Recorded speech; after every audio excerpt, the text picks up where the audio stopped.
Pahalgam terror attack హిందువులే టార్గెట్గా. పహల్గామ్ ఉగ్రదాడి వెనక కారణం ఏమిటి?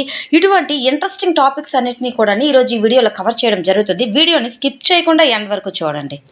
జమ్మూ కాశ్మీర్లో ఉగ్రదాడితో భారత్ మొత్తం రగిలిపోతుంది. హిందూ టూరిస్టులే లక్ష్యంగా తీవ్రవాదులు జరిపిన కాల్పులతో ఈ దేశం ఏ క్షణమైనా పేలేందుకు సిద్ధంగా ఉన్న అగ్నిపర్వతంలో ఉంది.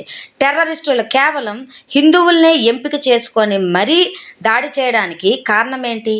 హిందువులను చంపడం వల్ల సాధించేదేమిటి? పహల్గామ్ అటాక్ వెనుకున్న అసలు కోణం ఏంటి? ఉగ్రవాదానికి మతం లేదు. ఇది తరచుగా వినిపించే మాట. మరి కశ్మీర్లోని పహల్గామ్లో జరిగిన దాడేమిటి? హిందువుల్ని లక్ష్యంగా చేసుకొని వందలాది మంది టూరిస్టుల్లో హిందువుల్ని మాత్రమే సెలెక్ట్ చేసుకొని మరీ కాల్పులు జరపడాన్ని ఎలా చూడాలి? మతాన్ని నిర్ధారించి చంపేవాడి మనస్తత్వం ఏమిటో ఎప్పటికైనా అర్థమవుతుందా? పహల్గామ్లో టెర్రరిస్ట్ అటాక్ తర్వాత తలెత్తుతున్న ప్రశ్నలివే.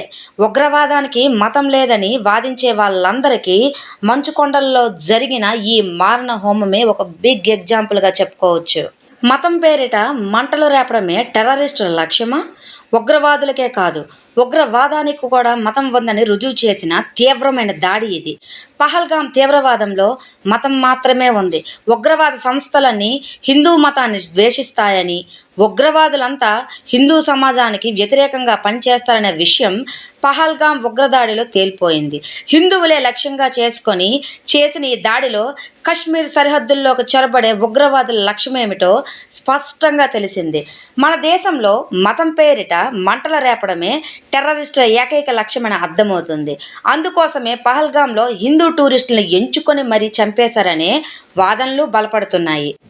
హిందువులను లక్ష్యంగా చేసుకున్న ది రెసిస్టెంట్ ఫ్రంట్ కేవలం కశ్మీర్లో మతపరమైన ఉద్రిక్తలను రెచ్చగొట్టేందుకే ది రెసిస్టెన్స్ ఫ్రంట్ చెందిన ఉగ్రవాదులు హిందువులను లక్ష్యంగా చేసుకున్నట్లు కనిపిస్తుంది.